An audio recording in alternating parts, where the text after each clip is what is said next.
창세기 주제별 탐구여행 26번째 여행을 떠나도록 하겠습니다. 오늘은 조건적 사랑, 무조건적 사랑이라는 창세기 43장과 44장의 본문을 가지고 그 여행 속에 깊이 한번 빠져들어가 보겠습니다. 우리가 세상을 살면서 다른 사람을 상대할 때 대체적으로 두 가지 방법 중에 하나로 상대를 합니다. 하나는 사랑이라는 방법으로 상대를 하든지 아니면 거래라는 방법으로 상대를 하든지 대개 보면 두 개 중에 하나로 상대를 하게 되어 있습니다. 부모가 자식에게 하는 경우는 사랑으로 하는 것이죠. 그러나 자식이 부모에게 하는 것은 거래일 경우가 많습니다.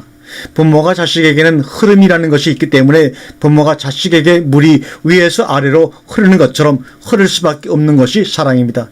아무리 부모가 자식에 대해서 기대를 걸어 노후 연금을 들어놓듯이 아낌없이 지원을 한다 할지라도 거래보다는 사랑의 농도가 진하고 그 기대조차도 사랑에 가깝지 거래에 가깝지가 않습니다. 그러나 우리가 살아보면 자식이 부모한테 하는 것은 물이 거슬러 올라갈 수 없는 것처럼 대개 무엇을 바라고 기대하고 잘하게 되고 어떤 조건에 전제한 효도를 하는 것이지 아무리 효도를 잘한다고 할지라도 그것이 부모를 사랑하기 때문이다. 100% 그렇게 말하기는 곤란한 것 같습니다.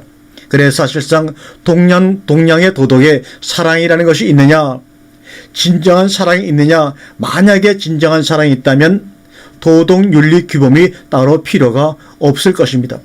사랑은 가르쳐서 되는 것이 아닙니다. 그런 규범에 의해서 되는 것이 사랑이 아닙니다. 사랑은 규범이 없이도 얼마든지 하는 것이 사랑입니다. 사실상 동양 사상에서 사랑이라는 것은 참음이나 자비, 공률 이런 쪽에 가깝지 효 쪽에 가깝지 않습니다. 우리는 거래 관계 속에서 세상을 살아가면서 가끔은 한 번씩 사랑을 해보려고 시도를 합니다. 그래서 사랑을 시도해보긴 합니다만 세상이 날로 악해지면서 사랑을 하는 사람만 손해가 나고 바보짓인 것이 드러납니다. 그래서 사랑을 해놓고 실망을 하고 원망을 하고 오히려 그 결과가 안 했을 때보다도 못한 결과가 나타나기도 합니다. 불법이 성하기 때문에 자연히 사랑이 식어질 수밖에 없는 것입니다. 처음에는 좋은 뜻으로 했는데 그것이 나중에는 원수가 될 수도 있습니다. 또 사랑을 한다고 해보아야 그것은 구제 쪽에 가깝지 진정한 사랑이 가서 하는 것이 아니라는 겁니다. 그래서 가끔씩 평생 모은 재산을 어디다 기증을 했네 하는 얘기들이 그 기증한 기관이나 대상이 사랑하기 때문에 그렇게 한 것이 아니라 믿을만 하기 때문에 내 돈을 맡겨도 저들이 잘 유용하게 쓰겠다 하는 때문에 맡기는 것이지 사랑 때문에 주는 것은 아닙니다. 그 진정한 사랑이 어디에 있느냐 그것을 찾아보기가 참으로 힘든 세상이 되었습니다.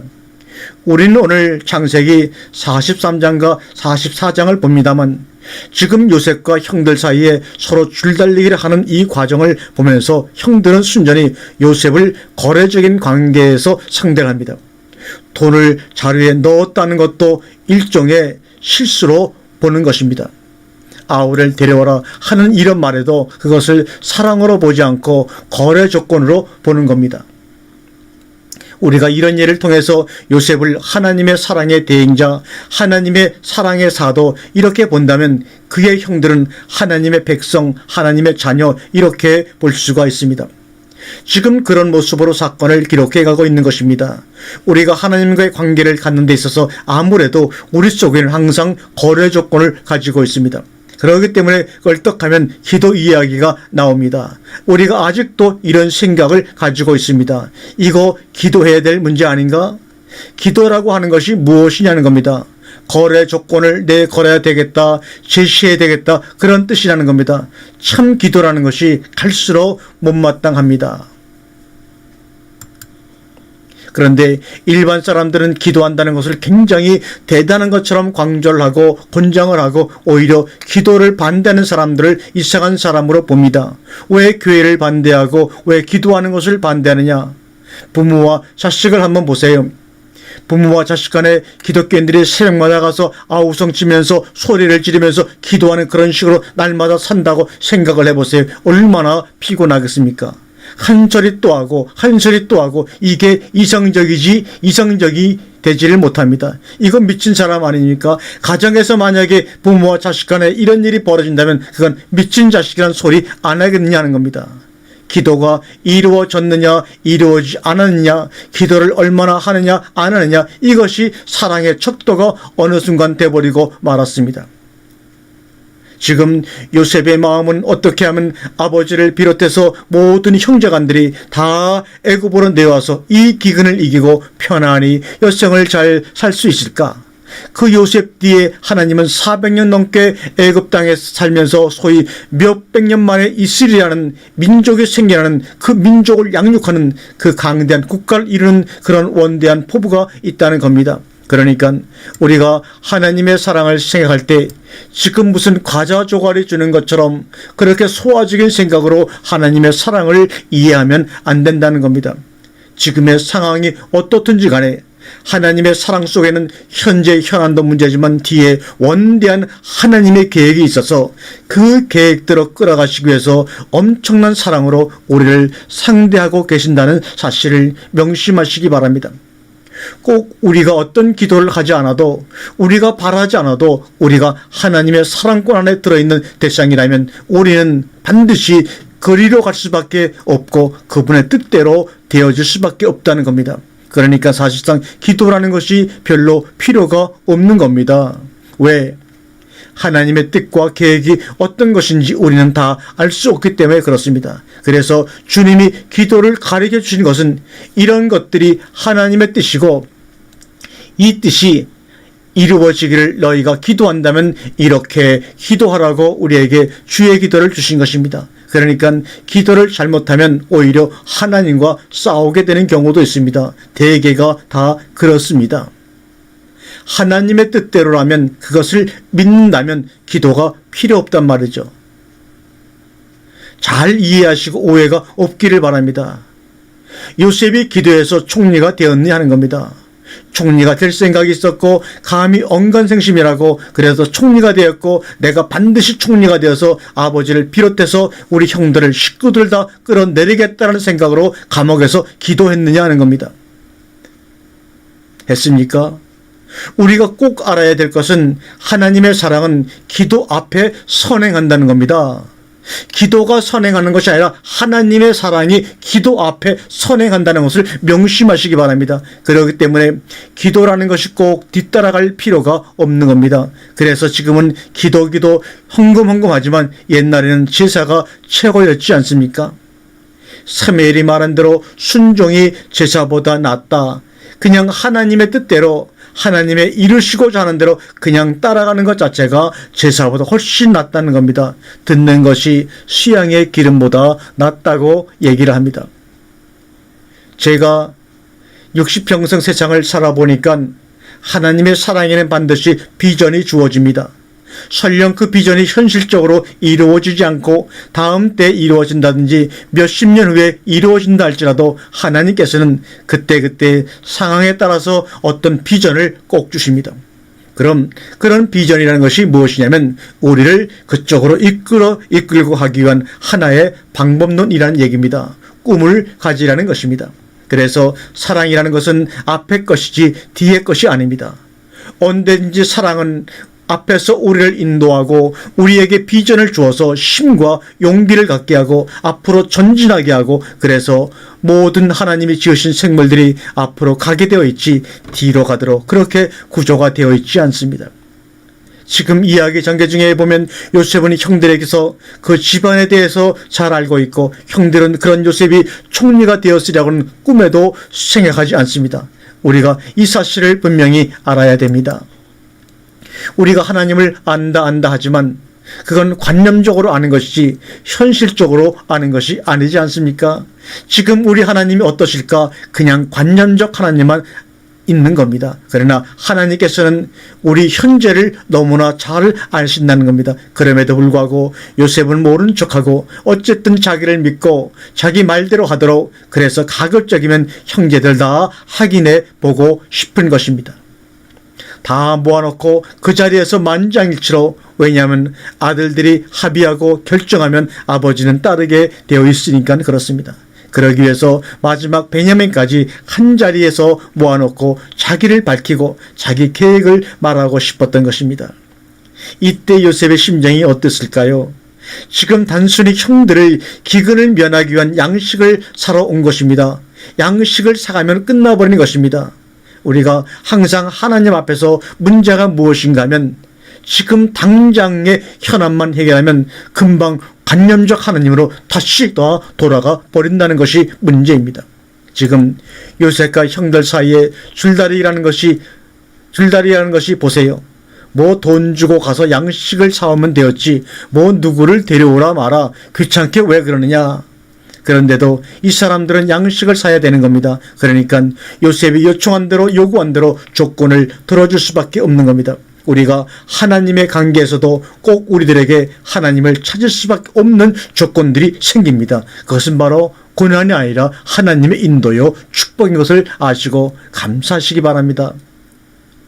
교회가 장사가 잘 되는 것은 이렇게 말하면 어폐가 있지만 하나님 등 돌릴 수 없기 때문에 이번 문제 해결해서 그런다 할지라도 등 돌릴 수 없어 이 다음에 무슨 문제가 생기면 또 가서 부탁을 해야 하는 겁니다. 많은 목사님들이 그렇게 가르쳐 놓았단 말입니다. 우리가 이제까지 그렇게 살아왔습니다. 그러니까 꼭 신앙생활을 시작한 계기를 보면 꼭 하나님이 도와주셔야지 문제가 생기면 해결될 그런 일에 부딪혔을 때 시작을 하는 겁니다. 시작을 그렇게 했기 때문에 매사에 하나님을 생각할 때 무슨 거래 조건을 들고 가서 흥정을 하고 해결을 하고 합의를 보는 겁니다. 하나님은 사랑이신 분입니다. 하나님은 사랑이십니다. 뭐든지 사랑으로 시작하고 사랑으로 해결하고 진행하십니다. 그런데 인간들은 꼭 하나님과 거래를 하려고 한단 말이죠. 그런데 사랑 쪽에 요셉의 생각은 무엇입니까? 어떻게든지 데리고 내려와서 함께 살려고 합니다. 사랑의 속성은 함께 있고 싶어하는 겁니다. 내가 네 안에, 네가 내 안에 함께 있고 싶어하는 것이 사랑의 속성입니다. 하나님도 그렇습니다. 결혼이라는 것이 무엇이냐? 함께 있고 싶은데 함께 있게 해주는 것이 결혼이라는 겁니다. 함께 있기 싫으면 뭐 하는 겁니까? 파혼하는 겁니다. 간단합니다. 성경에서 믿지 않는 남편이 같이 살기를 원하면 같이 살아라. 그러나 같이 살기를 원치 않으면 헤어져라 그럽니다. 간단합니다. 지금 요셉의 형들은 양식이라는 조건만 가지고 애굽에 왔다 갔다 하는 겁니다. 구원이라는 조건만 가지고 축복이라는 조건만 가지고 교회를 들락거릴 수 있다는 얘기입니다. 그러면서 대다수가 말하기를 나는 하나님을 사랑한다. 나는 얼마나 사랑하는지 수요 저녁 예배도 오고 새벽 기도에도 오고 매주일마다 열심히 다닌다. 나는 이렇게 하나님을 사랑한다라고 말을 하는 겁니다. 그런 사람들은 언젠가는 다 떠날 사람들입니다. 지금 요셉은 형들이 양식을 얼마를 가져갔다. 심지어 양식값도 도로 가져갔다는 그것이 중요한 것이 아닙니다. 어떻게 해서든지 올무를 씌워서라도 기어코 이 양반들을 애굽에다가 모셔놓아야 잠을 제대로 잘 수 있다는 것입니다. 하나님의 사랑이라는 것을 우리가 한번 이해하려고 노력을 해봐야 합니다.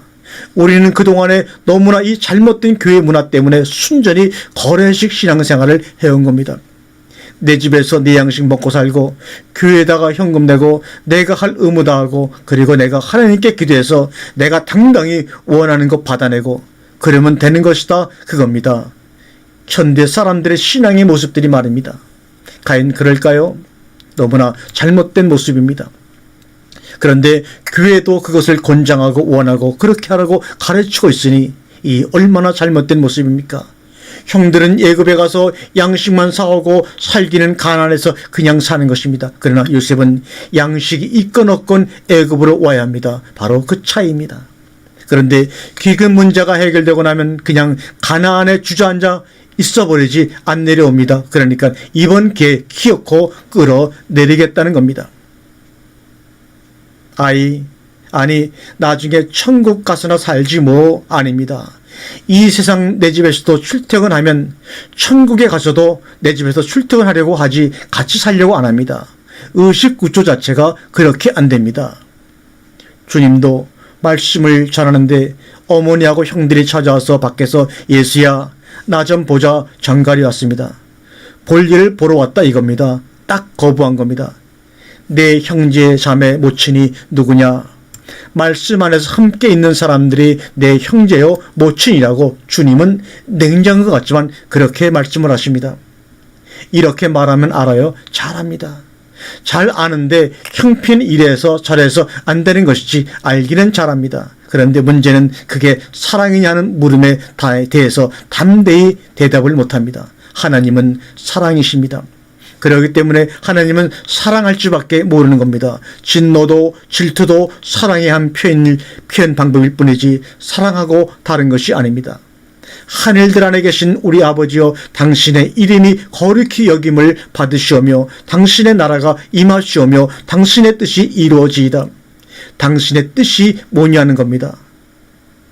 창세기 1장에 6째 날 사람들이 7째 날 들어와서 함께 거룩과 안식을 누리며 사는 겁니다. 요한복음 17장 하나 되는 것이죠. 뜻이 이루어지이다. 네가 내 안에 내가 네 안에. 기도해 놓고 우리는 내 집에서 출퇴근을 합니다. 우리가 하나님 앞에서 한 가지 정확하고 정직해야 될 것이 뭐냐면 사랑하고 있는 것과 거래하고 있는 것을 정확히 오늘 시간 하나님 앞에서 구분하라는 겁니다. 여러분, 그래야 우리가 삽니다. 사랑은 해야 되겠는데 아직 거래가 안 끝난 겁니다. 정말 그렇습니까? 거래 좀 더 하고 그 다음에 사랑하겠다는 겁니까? 해결해야 될, 정리해야 될, 개선해야 될 뭐가 아직 남아있다는 말입니까? 그러면서 하나님대로 조금만 더 참아달라는 겁니다. 그러면 아직 사랑은 아닙니다. 사랑을 할 것인데 조금만 기다려 주십시오. 지금 모든 것을 정리 중에 있습니다. 그러나 요셉은 무조건 다 내려오라는 겁니다. 하나님은 무조건 다 오라는 겁니다. 내게 오라입니다. 그런 문제가 있기 때문에 내게로 오라는 것입니다. 왜 지금 거래를 끝내는 것이 중요한 것이 아니라 사랑을 하고 사랑을 배우는 것이 중요하기 때문에 너는 평생 가도 그 거래가 끝나지 않는다고 주님이 말씀합니다. 먼저 그의 나라와 그의 의를 구하라. 거래를 끝내는 것이 중요합니까? 사랑을 시작하는 것이 중요합니까? 거래 개념을 버리지 못하면 모든 것을 거래적 조건으로 생각하면서 이것은 거래할 종류고 이것은 앞으로 계속 해야 될 거래니까 그것을 사랑이라고 착각하는 겁니다. 아닙니다. 엄격히 따지면 그건 거래입니다. 빨리 우리 거래를 끝내고 사랑을 이 아침 이 시간에 해야 합니다. 아멘.